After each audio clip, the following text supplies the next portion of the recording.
Welcome to the Any Given Day podcast, your ultimate destination for all things college football. Join your hosts, Hunter and Zach, as they dive into the thrilling world of college football from the perspective of the fans. From game previews to post-game analysis, they will bring you the latest news, insights, and stories that make this sport so captivating. Join them every Tuesday and Friday as they explore the traditions, pageantry, and unforgettable moments that define college football. So whether you're a diehard fan or just getting into the game, get ready for a wild ride with the Any Given Day podcast.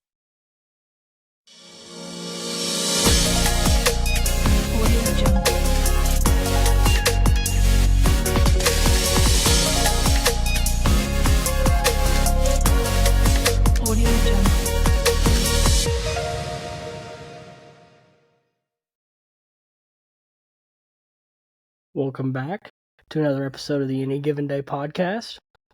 What's up, Today's guys? episode, we're going to be doing some Week 8 previews, going over some big games coming up this weekend. So, I believe, though, you have something for me before we start? Yeah, I do. So, I got a little trivia question for you. Okay. Done gone and lost it. Give me 1 second to find it. And it's mainly so I can find the proper wording for it. But basically, there are 6 FBS teams currently that have just plain old helmets. And I mean plain old helmets. They don't have any kind of design, pattern, logo, or number on them. It's just plain old solid helmets. Oh, goodness. Can you name all 6 of them? All 6. Okay. Notre Dame. Yes. There's one. Penn State? Yes, actually. Okay. Plain helmets. I'll give you a hint. Another one is independent. Another one's independent. Yep. Oh, goodness. Who's independent now? It's not Army. Is it Army? Yes, that is number 3. Okay. I could have swore they had a logo on their helmet. Okay. Well, Navy's got an N.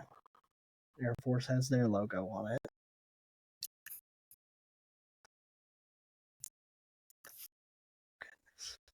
This does not take into account like special uniforms that they wear for certain games. It's just the normal just uniforms. The normal regular helmet. Okay. You've got 3. You are halfway there. You've got the 2 independents out of the way. Do you need a clue? Yes. Okay. So it is 3 conferences. One more is in the Big Ten. One is in the ACC. And then the other is in the AAC. Ohio State? Yes. What were the other 2? Stickers instead of... Yeah. What were the other 2 conferences? The ACC and the AAC. Oh, and the AAC. ACC. Okay, ACC. It's not Clemson. It's not Georgia Tech. It's not NC State. I feel like I should have timed you. You should have. It's not Florida State. It's not Duke.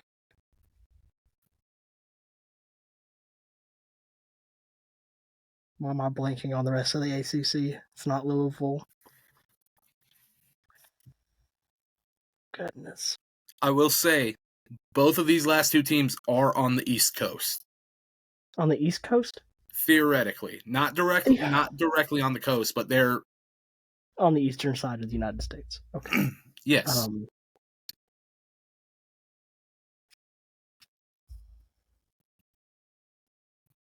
I'm blanking on the ACC. Okay.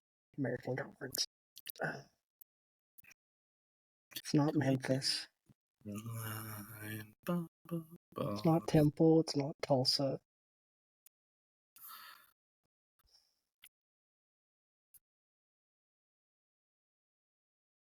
Oh, God. Give up?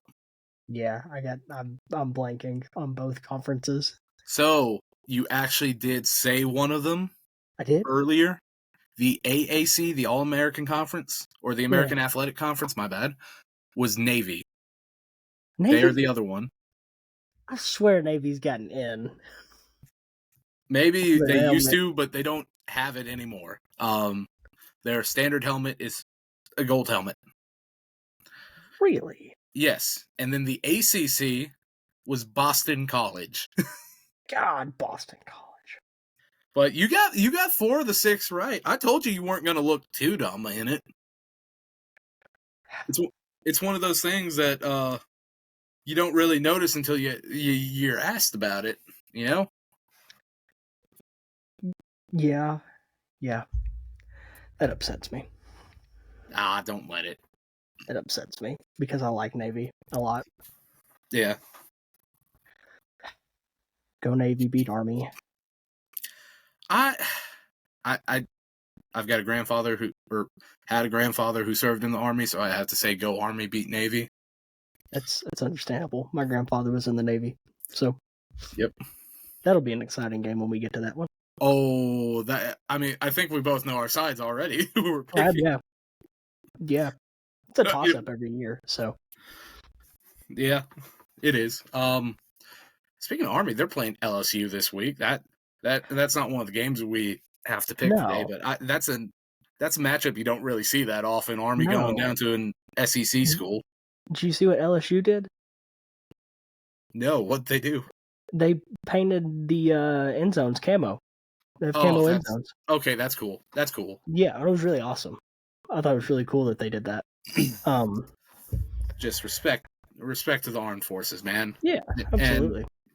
And things can be competitive, but I feel like there is, especially from the coaching staffs, there's typically a lot of respect for the young men who play for the military academies, because they're the ones who are, at the end of the day, they're going to be making a sacrifice for this country. Yep. So, kudos to them. I guess, do I go on to the next topic, or do you want me to, or do you want to go to it? Like, we're still new to this, people.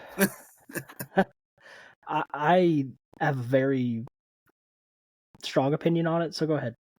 Okay, so our next topic today, whenever you're watching this, really, it just came out today, Thursday, October 19th, that Michigan is now under an NCAA investigation because apparently Jim Harbaugh has paid some unnamed individuals to go to teams that are on his schedule, and even teams that are not on his schedule but are possible college football playoff teams, to go and try to steal their signs and scout them in person, which is an NCAA violation.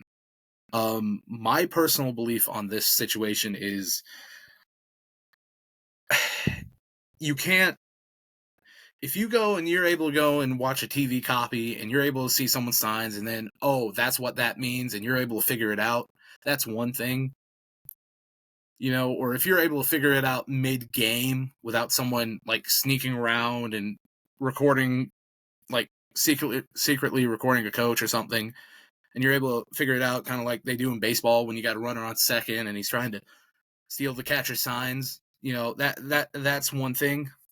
When you are sending people who, even if they're the new grad assistant or the analyst, like in the analytical roles, and you send them to an opposing team's game that you have not played yet, and you're probably not going to play for like 2 or 3 weeks, to try and steal signs, or even worse, if you go and pay like some random person, hey, I'll pay you this much money if you go out, record their signs, and go and record what they're doing when those signs are pulled out. That's blatant cheating. There's a difference, right? There's a difference between competitiveness and straight up cheating, and that's what he did. I'm sorry, like, if he's actually found guilty of this, that's stupid on his part, really. There they don't really play anyone on their schedule. They don't like they're playing Michigan State this week. Why do you need to steal Michigan State's signs? You know, I think it was stupid of his part. And now they could be facing some sanctions, which in turn would give the NCAA just a bit more power, which is just what we need. The NCAA with more power. Yeah, I agree. I mean, you said it, right? It's one thing if you're in the game and you see him do a sign, you see something happen, and you go, okay, this is what that means. Okay, that's one thing. That's fair game. But when you're sending people to watch a game to try and steal signs, it's just, there's no place for it. And it makes no sense at all whatsoever to risk a season, because now you're looking at possibly having to forfeit games that you have stolen signs for and have cheated in. You're looking at having to forfeit the whole season at this point because the NCAA is going to come down hard on this and make an example out of them. I mean, is it worth it? This is arguably Michigan's best team in a couple of years, which is saying something because they've been good and they've beaten Ohio State for the last 2 years. So to risk that, to try and get that little bit of an edge, makes zero sense whatsoever. It's the dumbest thing I've ever seen. I mean, at this point, it's like you said, why do you need to steal signs against Michigan State? Michigan State has been awful this year. Why do you need it? You don't need it. You have a really good football team. And he was already in trouble at the beginning of this year. Over a cheeseburger. Missed the first 4 games of the year. Over a cheeseburger. And now they're caught up in this. I mean, no, I don't think Jim Harbaugh gets fired. No. But I definitely think there's going to be some sanctions, and this season could be all for nothing at this point. It just makes no sense. It's the dumbest thing I've ever heard. Yeah. I got a question for you. Okay. Are they really this dominant this year, or is it just how weak their schedule is? Because, I mean, they got a pretty easy schedule, all things considered. Yes. They haven't really played anybody, but they also have beaten everybody that they were supposed to quite easily. Mm-hmm. They haven't really had a close final score all year long, so pretty much everybody they've played, they've beaten. But now, this coming out kind of puts that all into question. Would they have beaten these teams as bad as they did if they hadn't been cheating? Had they been cheating all year?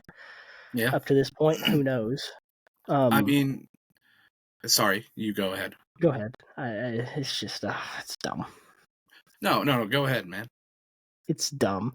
This is the dumbest thing I've ever heard, and it's just so stupid why you would risk a football season on cheating over something that doesn't matter. You are better than everybody you played this year, and you're going to be better than most of the teams you play this year. The only close games are going to be Ohio State and Penn State, all right? And you go in and you cheat, and you steal signs from Michigan State. And I believe Michigan State's the ones that turned them in about it because they were concerned about signs getting stole. So I got a little thing to add to the Michigan State thing. Apparently they were considering that. They told the NCAA or the Big Ten. No, they told the Big Ten, I think, if I remember correctly, that they were thinking about even canceling the game this Saturday because they were concerned for the safety and health of their kids after this. Now, granted, today they obviously said, "No, we're still going to play it," but still, they just want to get Michigan in trouble. Yeah, it's Michigan State. They're going to take every chance they can get to get Big Brother in trouble. Yeah, I mean, it's stupid. Oh yeah, it really is. And like you said, if you get caught, at least let it only be Ohio State and Penn State because those are the big games. Right. Like, don't be stealing signs against Michigan State. That game was never going to be in question. Michigan State is awful this year. Yes. And you're going to go in and try and steal signs like you needed an advantage against Michigan State. It's dumb.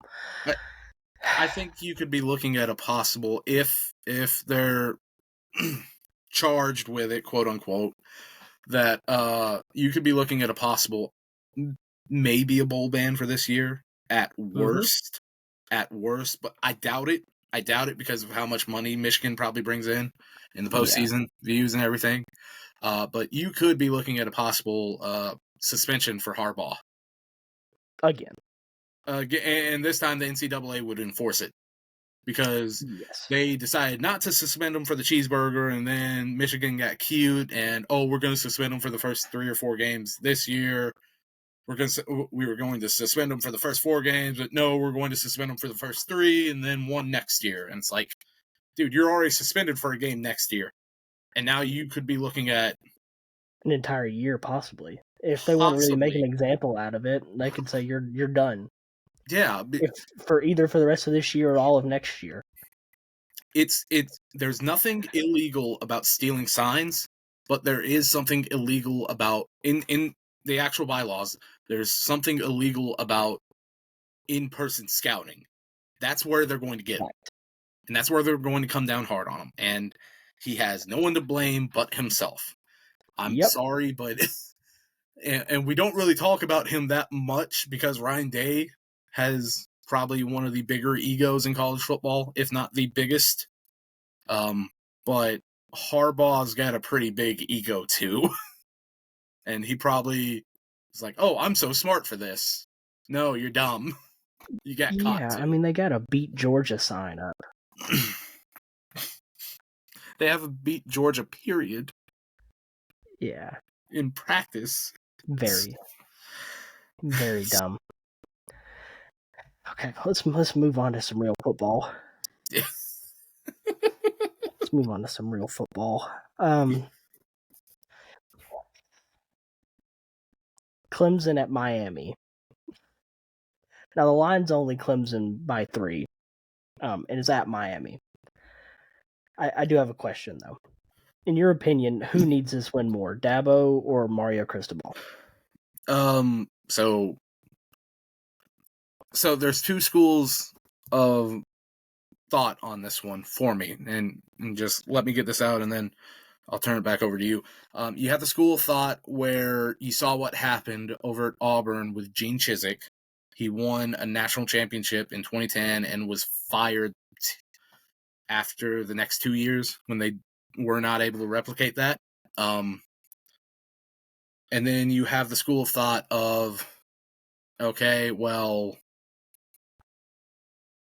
so-and-so has won a national championship, and like Urban Meyer, he won one in 2014, and he never won one again, and retired in 2019. He was given a chance to keep. Now, granted, they were still in playoff contention, right? Mm-hmm. So Clemson's still technically in playoff contention, and I do not see Dabo Swinney getting fired after this season if they go like 7-something or 7-6 or 8-4, 9-3. I don't see him getting fired. But I think the president and the athletic director are going to have to sit down with him and be like, hey, and it comes back to this, you have to use the portal. You've got to stop this stuff because it is handicapping us. You're building great teams through recruiting, but we need to go and start using the transfer portal to be truly playoff contenders again. So all that being said, I think Mario needs it more. He needs a landmark win to prove that, hey, these things are working. We're slowly but surely we're getting the U back. Do I ever think the U will actually be back? I don't know, but he needs to win more. So yeah, it's at Hard Rock Stadium. It's at Hard Rock Stadium. So I don't know. Who do you got in this one? I mean, first, I agree.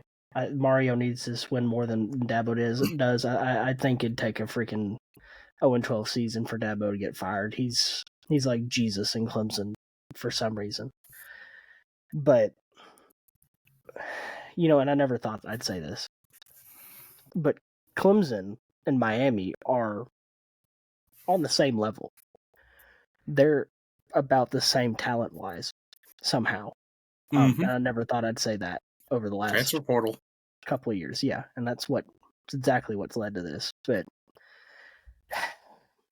and Miami should only have one loss this year. Yeah, assuming they don't mess up and lose to Georgia Tech. Yep. It's at Miami. Not a notoriously hard place to play at. No. Because it's an NFL stadium that they're trying to play college football in. Yeah, so it stays rather empty. Yeah. And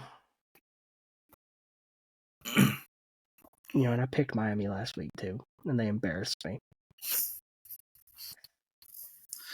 You know what? I know we like to say you don't F on Saban, and you know what? We don't F on Dabo either. Clemson's winning this one. Okay. I agree with you. I think Jesus steps in, comes down from the heavens, and blesses Dabo. He needs something at this point. He needs something at this point, and that man, say what you want, that is a godly man, and if that ain't y'all's cup of tea, that's whatever, but just that's his beliefs, and hey, whatever works, so yeah, I'm with you. Clemson wins. I think Miami could cover, though. I think it'll be close because they're roughly the same talent level. Watch Clemson just smack the crap out of them now. At least I picked them. That's all I care about. Second game that we're going through tonight is Utah at USC. The line for this one is actually pretty surprising. USC is only a 7-point favorite at USC against Utah. So, what's your thoughts on this one, Bonner? Well, obviously Notre Dame showed how to beat USC, right? And that's with defense. If you can have a strong defense and you can make Caleb Williams panic, he's prone to make mistakes, and he will, and throw interceptions. And Utah has arguably a better defense than Notre Dame, if not close. They're definitely close. But Notre Dame has an offense. And without Cam Rising, Utah has no offense whatsoever. Granted, they did pretty good last week. 34 points, right? Yeah, but it was against Cal. Mm-hmm. So what can you do? Anybody can beat Cal. Not North Texas. Not North Texas, somehow. I mean, I think Utah's defense is going to keep it close, but I don't think their offense is going to be able to score at the rate that Notre Dame was able to against USC's defense, even though their defense is anemic. So I think I get USC winning this one. So you just said something right there. The rate at which Notre Dame scored. Notre Dame outscored them by over 20 points. Mm-hmm. In theory, if Utah's able to keep it down, and if they're able to keep it at the under 53 points, which is the set number for the set total for the over-under, if they're able to keep it under that, they got a good shot to pull the upset here. Now, granted, I don't think Utah is necessarily if Cam Rising was there, it would be a no-doubter pick to pick Utah in this one. 1,000%. Because then you've got a comparable quarterback, not to Caleb Williams' level, but a comparable quarterback, a comparable, a good offense with a great defense. Right. And let's face it, an overall better head coach, right? Yes. But I think I'm with you, and the whole question for me is this game is going to show how bad USC's defense is, potentially. Yes. Because if they can't stop this Utah offense, I'll be shocked. Well, not shocked. I'll be appalled. Yes. So, and plus I think Lincoln and Caleb are both pissed off after last week against Notre Dame. So I'm with you, USC. Yeah. I mean, it's like you said, if Cam Rising's there, I have no doubt Utah's winning this game because they did it twice last year. Yeah. With Cam Rising at quarterback. And I want to say when we were looking at it, they averaged like 49 points a game with Cam Rising at quarterback. They haven't even touched that this year. So we both got USC winning that one. With the caveat. This one, with the caveat, I'm listening.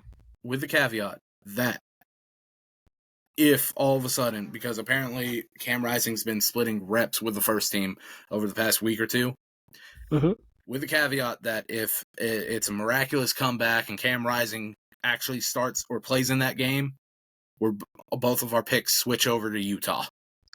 I agree. Because if he's playing, it's not close. I think Utah wins by 1,000. Yeah.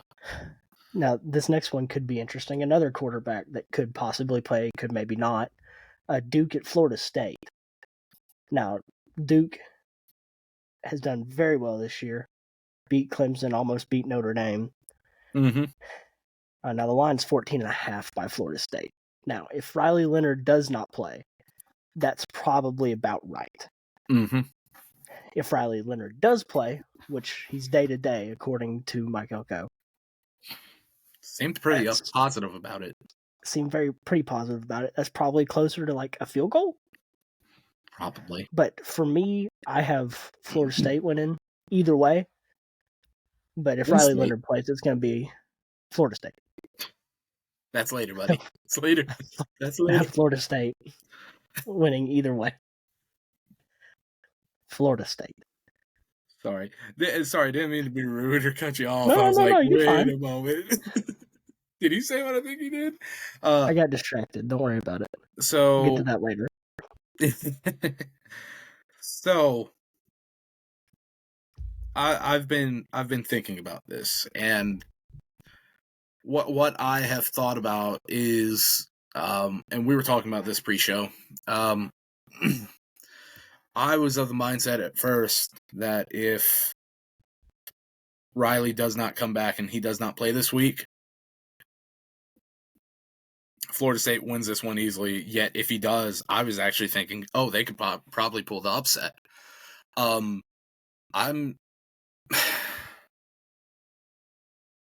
don't know which way to go. And it's because that's probably going to be a game time decision. So I think the smart thing overall would just be to take Florida State in this one. And that's what I'm going to do. And I think even if Riley does come back, it'll be pretty quickly from that ankle injury. So he might still be a bit hobbled. So what I'm hearing is you don't want the caveat of if Riley Leonard plays, you can have Duke. Do you want that caveat? If you would like it. No, I mean, do you want that caveat for you? No, I don't. Okay, absolutely me neither. Not. Florida State's winning this game regardless. Yeah, no, I think Florida. The more I've thought about it, the more I do agree with you. Florida State wins this one regardless. I think. If it was at Duke and Riley Leonard was fully healthy, with the way they've been playing, I'd pick Duke. I think, but no, it's Florida State all the way.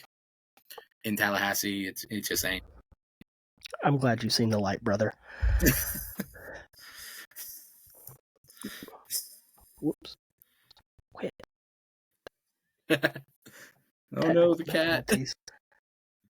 Anyway, the next game we have is Ole Miss at Auburn.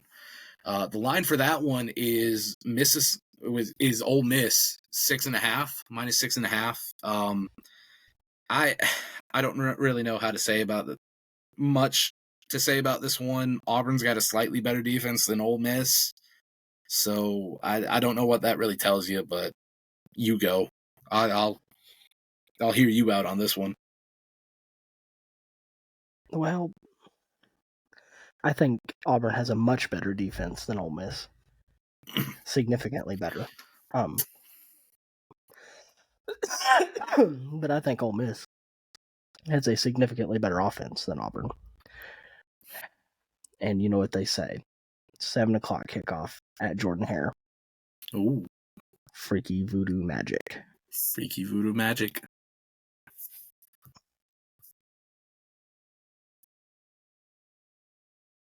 Which one are you going with? War Eagle. Okay. War Eagle. Wow. Wow. The more I think about it, You know you want Ole Miss. Don't lie to me. I mean, I do want Ole Miss, but at the same time, the more I think about it, the more I hear Freaky Voodoo Magic, Jordan-Hare, Night Game. No, you're picking Ole Miss. Hey, you don't. Leave my War Eagle alone. I want it. I'm sorry, but the Leave more I it alone. no. Freaky voodoo magic doesn't exist. And once you lock in a pick, you cannot go back from it. No, listen. Hear me out. Transitive property, right? Okay. Oh, It worked dear for Lord. me last week. Now, hear me out. Here we This go is for again you. with this. I'm giving you a nugget, okay? Oh, Listen, LSU destroyed Auburn, right? yes. Ole Miss beat LSU, right? So by the transitive property, Ole Miss should beat Auburn. Just giving you that nugget. Yes, but Ole Miss beat LSU in a shootout at Ole Miss. LSU beat Auburn in a massacre at Death Valley at a 3:30 kickoff where those Cajuns were drunk off their rockers. Right. But transitive property says that Ole Miss is winning this game. No, right? no, I'm with I'm giving you. you a free win. I'm giving you a free win if you pick Ole Miss. Yeah, but that's just it. Bonner, I could match you on each and every pick and You're stay ahead picking by first for the 2. rest of the show. You're picking first for the rest of the show. No, I'm not. No, I'm not. Yes, you are. I'm not picking first for the rest of the show. I'm not doing it. I refuse. No, I know we're going to disagree on the last one. I know we will. That's just How it. do you know? You don't even know who I'm picking. I think I know. And I think Okay. I know who I'm picking. We'll So, see. and we'll get there when I get there. But no, I'm going with you on Auburn on this one. Wow, you bastard. I'm sorry. Now, the next game. Sorry, Third did I cut you Saturday in October. Yes. So let me dive a bit history wise. This game has gotten it's been chippy for a long time. Mm-hmm. So you even have like it's always been like bad between the fans. In fact, back in 1909, that's over 100 years ago, people. Back in 1909, Tennessee fans got so mad at one of the referees, they chased him out of the stadium, and the only way he escaped was by jumping onto a streetcar to get away from them. Then you have... Are you serious? I'm serious. R.T. Elgin, I think, was the referee's name. You have another one. You have another incident back in, I think, if I remember this one correctly. I could not find it again to go and fully clarify it. But they stopped playing the series for like 14 years, mainly due to the fact that one team's fan base claimed that the other team was trying to purposely injure their players. And no, we are not diving into that Twitter drama between Tennessee fans and Georgia fans earlier this week. We refuse to do that. We refuse to give that person a platform at all. Anyways, so you've had that, and then you have obviously the cigar tradition. Now, this thing was started back in 1950. It kept under wraps where the winning team would go and smoke cigars. They would get cigars from the training staff, and they would smoke them after a victory in this series. However, this actually did go against NCAA rules for the longest time, and it still does. And they actually stopped it for a while until 2005, when Alabama went and purposely smoked cigars after the game. They smoked them, and they self-reported it. And strangely enough, that win has been vacated, but it has become tradition since that whichever winning team since 2007, I should say, they will gladly smoke the cigars in front of everyone, and then they will self-report the violation, and the NCAA doesn't do anything about it because at this point it is a tradition for that game, third Saturday in October. Needless to say, there's a lot of bad blood in this game, especially coming from Tennessee's side, seeing as they just won it for the first time in like 15, 16 years last year. It's been a huge game. So, with that being said, what are your thoughts, Bonner? Nah, go ahead. No, you. I have no thoughts. Go ahead. Okay. My thoughts is 9.5 is the line. They are saying Bama minus 9.5. I think that's a bit generous. I really do, with how bad Bama's O-line is. And Tennessee has 23 sacks on the season. I think there's only one or two teams ahead of them in the SEC, which is astounding. Because it's the exact opposite from last year. They've actually got a pretty good defense this year, whereas they cannot find an offense to save them right now, mainly because of who they've got at quarterback,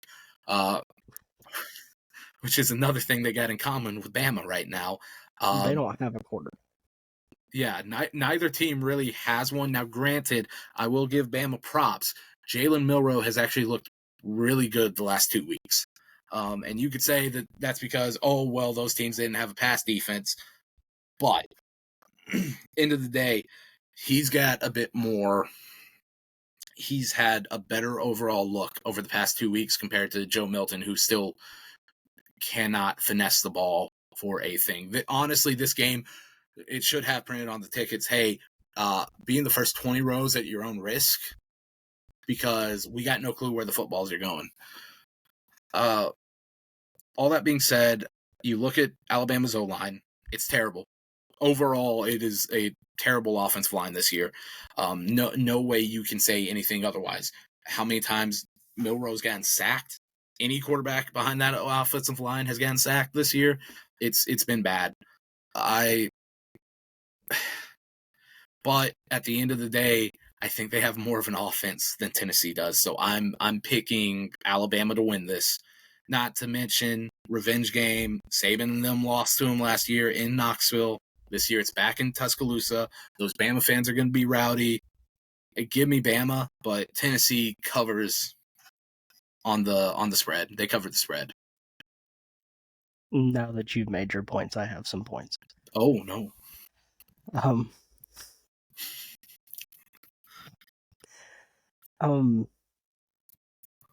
I do think 9.5 is a little generous for Alabama.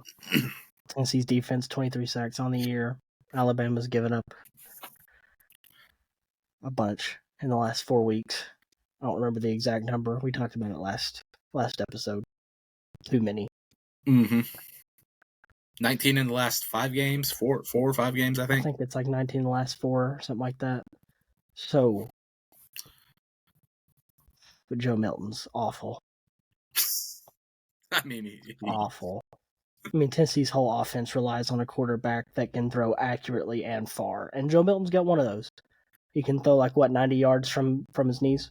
Yeah, something. Which is a great skill in a game where you can't be on your knees to throw the ball or you're down. But I digress. You don't F on Saban, right? Yeah, you don't F on Saban. That's why I'm going with Bama. And we've done it twice this year. Yes. And we were right once. Right? Yeah, we were. It's Texas. Well, no, we weren't, because we only started. We were wrong twice. We were wrong twice. Granted, I did pick Texas to win that game before we started this.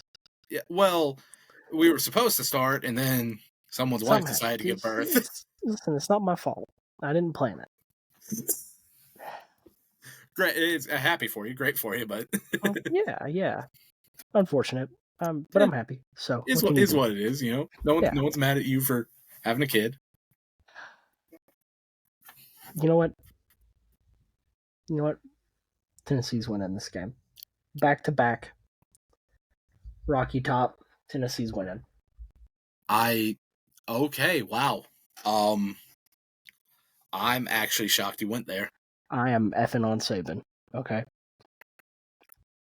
Just remember, 3 strikes and you're out. I'm pushing it. Saban's gonna retire after this year. I don't see that happening, but okay. I don't see it happening either, but one can hope. I guess one can. The next game, Wazoo at Oregon. I think we both know who we're picking. How much are we really going to spend on this? Lanning, unless he just becomes an idiot like he was last week against Washington and goes for it on 4th down 25,000 times in a game where it doesn't matter, and he would have been better off taking a field goal 3 times or punting the ball and giving, I don't know, the best offense in college football a full field to work with instead of 40 yards. Regardless, Oregon's winning this game unless Dan Lanning becomes an idiot for the 2nd week in a row. Yeah, the line's Oregon minus 20. I wrote down in the notes here just so people can know. Lanning is going to be aggressive AF here. So yeah, he's going to be super aggressive just to prove his point. The key word is aggressive and not an idiot. Aggressive and not reckless. He was reckless last week. Yes, he was. Young coach. It's only his 2nd year. It hurts my heart because I really like Dan Lanning, but that was the worst coached game I've ever seen. I don't know. Not the worst, but it was. I mean, it was the worst coached Dan Lanning game I've ever seen. Yes, worst Dan Lanning coached team I've ever seen. Jimbo is up there for worst coached in general. Yes, yeah, I've seen much worse, but the worst Dan Lanning game I've ever seen. All right, game of the week: Penn State at Ohio State. I got no clue. So, let me put some stats up here for you. Well, first off, Ohio State. This is at Columbus, and they're only favored by 4.5.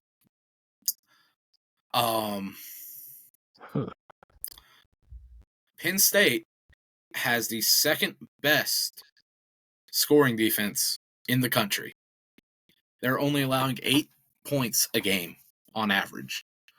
They're only allowing 193.7 yards per game. This isn't the first time they've gone into Columbus as the number 1 defense, or not really number 1 defense. Technically, Michigan's the number 1 scoring defense, but depending on how some of the... Anyways, not tracing back to those allegations, whatever. One of the top-rated defenses in the country. This isn't the first time they've gone into Columbus with a top-rated defense and walked out losers. However, they've got the better defense against Kyle McCord. If this was CJ Stroud, I think I would pick Ohio State. But it's not CJ Stroud, it's Kyle McCord, who is nowhere near as mobile as quarterbacks they've had in the past. Ohio State has the better weapons. Penn State has a better overall quarterback already, and Drew Allar, I think. Drew Aller. Aller. Okay, I was close. So close. Dadgummit. Worth a shot. I'm proud of you. Is what Remembered his first name. Yeah. True freshman, I think, right? Junior. Junior? I thought he was a freshman. Sophomore or junior. He was in the same class as Cade Klubnik. Okay. I could have sworn I saw someone say, "Oh, he's a true freshman quarterback." No. Okay, then. No. Better quarterback. Better defense. Ohio State has the better weapons, though. I don't know. My heart is telling me Penn State. Say it. I'm picking the Nittany Lions to pull the upset, which I don't think it'd be that big of an upset, honestly. Not so fast, my friend. Oh, no. Oh, Not no. so fast, my friend. Listen, hear me out. Marvin Harrison Jr. Okay? Emeka Ibuka. Okay? Mm-hmm. Kyle McCord. Ohio State's offense. And Ohio State's defense. With JT, however you pronounce his last name. T something. I'm not going to butcher it. Samoan football player. Samoan. Yeah, whatever you say. However, listen. Ohio State has shown adversity this year. Beating Notre Dame. Would you say they're physical? Yes, their defense is very physical. The physicality of this team. Now, I hate Ryan Day, which makes me want to pick Penn State. Simply so I can watch Ryan Day cry on national television. But, in my heart of hearts, I know.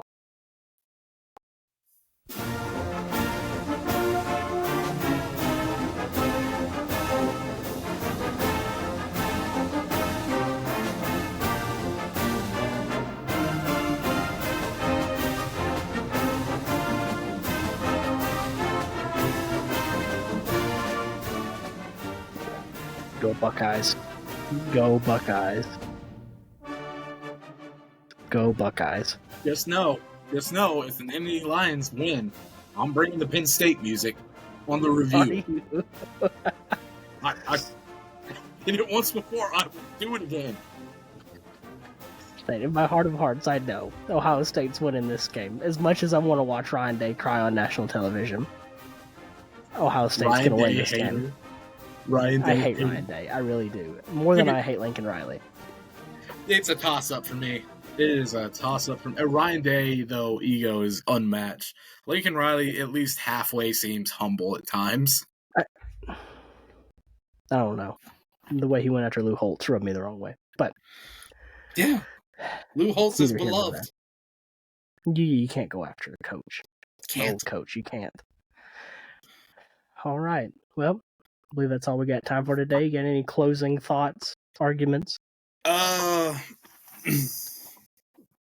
me think. Heather Dinich claims that Michigan is now the number one team in her playoff rankings, and that Georgia is not even deserving of being in the top 4 because Brock Bowers is injured and how soft their schedule is. And yet she's going and putting Michigan at number 1 with how soft their schedule was. Heather Dinich is soft, and she is showing why.